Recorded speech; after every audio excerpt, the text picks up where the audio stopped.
نفسي بنور من فؤادي حينما رددت يا رب العباد وانتشت روحي وصار الدمع يجري يا إلهي خذ بقلبي للرشاد أشرقت نفسي بنور من فؤادي حينما رد.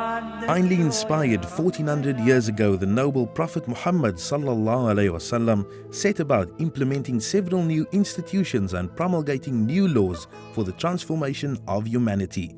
From the desert sands of Arabia to the far corners of the world, a new social order of social justice was to prevail, where the elimination of poverty was the target. Caring and sharing was embedded in the cultural fabric of society, and pleasing Allah in all our deeds was the purpose of life. One of the institutions that the noble Prophet Muhammad ﷺ created was the institution of Waqf or Awqaf. My dear brothers and sisters, please allow me to remind you that the Waqf institution and the benefits thereof is an integral part of our Islamic responsibilities and duties, inter alia, social upliftment, sustainable development, providing scholarships and aiding the poor and needy. My dear brothers and sisters, if you are by the means, grab the opportunity to dedicate some of your wealth or properties as a waqf to Allah subhanahu wa ta'ala. For indeed, you will have a perpetual reward. So even after your demise, your charity will continue and your reward will continue. The first waqf is said to be the Masjid Quba, which was built on land endowed by the Banu Najjar. When a person dies, all his or her deeds come to an end except three: Sadaqah Jariyah, ongoing charity or waqf, beneficial knowledge, and a pious child who prays for his or her deceased parents. The revelation of the verse لَن تَنَالُوا الْبِرَّ حَتَّى تُنْفِقُوا مِمَّا تُحِبُّونَ, none of you shall attain righteousness until you give of what you love, was the beginning of a revolution in the nascent community in Medina, where Ansar and Muhajirun shared and cared for each other without any precedent in human history.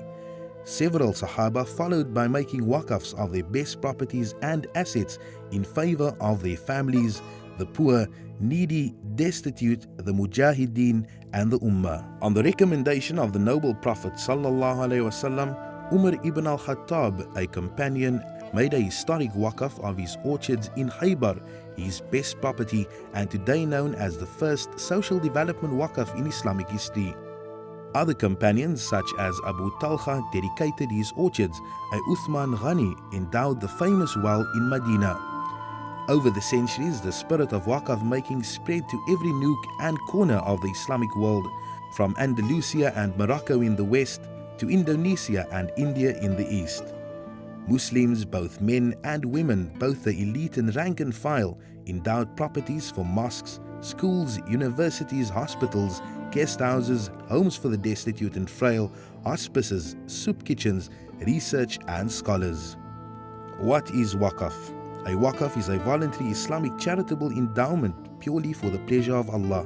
A waqf can be made through donating cash, property and or other assets. The income or usufruct from the waqf may be used for any Sharia compliant purpose. In South Africa, the idea is to provide sustainable solutions and to empower communities. We have an opportunity to make a difference.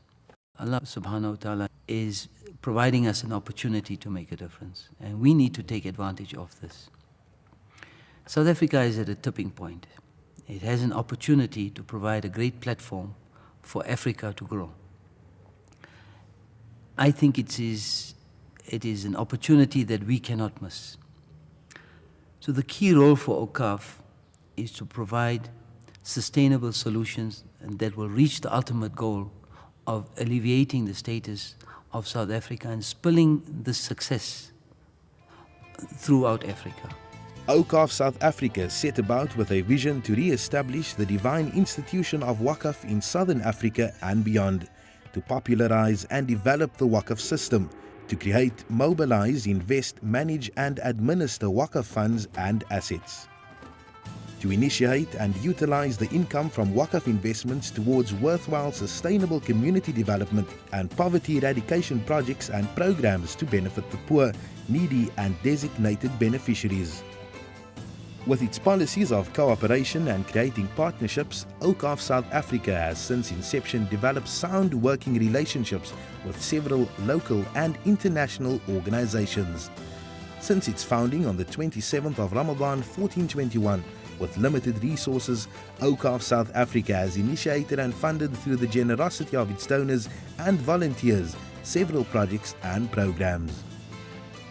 We have a project that we've started about 3 years ago, providing tuition that will help upgrade literacy and mathematics skills in particularly disadvantaged communities. And this came as a result of issues related to the low levels of literacy, especially in disadvantaged communities.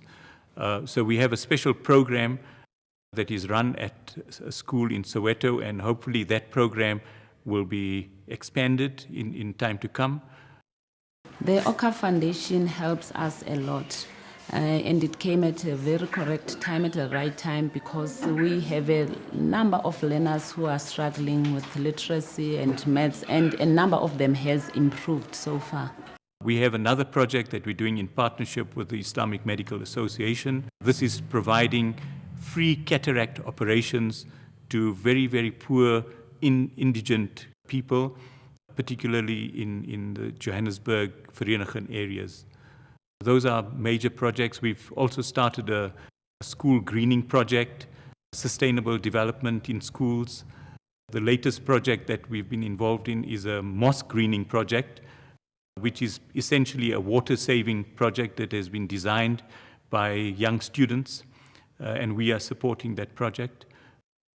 Over and above that, over time, we've supported several other initiatives, including providing scholarships for programs or for studies that we believe that are needed within the Muslim community. The spirit of volunteering and giving of skills, expertise and time helped to develop the organization. Today, many of those same people are still around giving of their time to ensure the success of OCAF South Africa. Over the years, OCAF South Africa has seen steady growth in its Waqf assets, currently standing at around 10 million rand. Clearly, this is not enough. We need to reach 100 million in the next 10 years, and then as a community into the billions as we go into the future. We also need to spread out and encourage families, institutions and local mosque-based communities or Jamaas to start developing their Waqf endowments with good corporate governance and best practices. OCAF South Africa is ready to help in this regard. OCAF effectively is a dedication of an asset that we have where an individual or a group of people provide assets that gets invested for the benefit of humanity. In another way said, it is a diversion of resources away from consumption to investment. And the returns on that investment that we get is what get consumed for the benefit of the community. In the case of OCAF South Africa, we have to ensure that we develop an investment portfolio that will allow us to finance the needs of the community. Doesn't just mean the needs of the Muslim community as such, but rather the needs of the entire community in South Africa that we can contribute towards that. The system of OCAF and its investments then allows us to be self-reliant and independent from everybody else through the process of investment. In 50 years or 100 years from now, we should sit with the best investment portfolio in South Africa that will ensure communities are well developed, that will benefit the entire process and development of South Africa.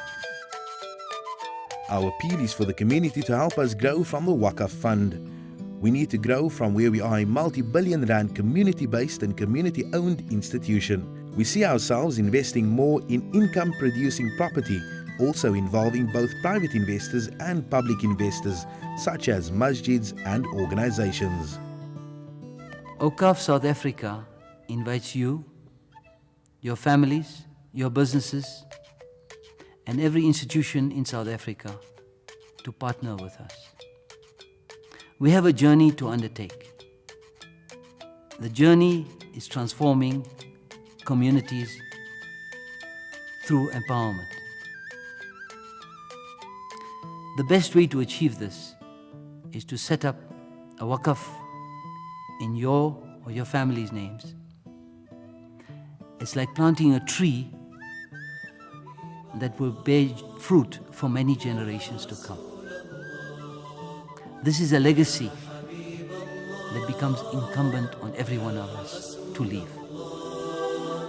Ya Habib Allah, Ya Rasul Allah, Ya Habib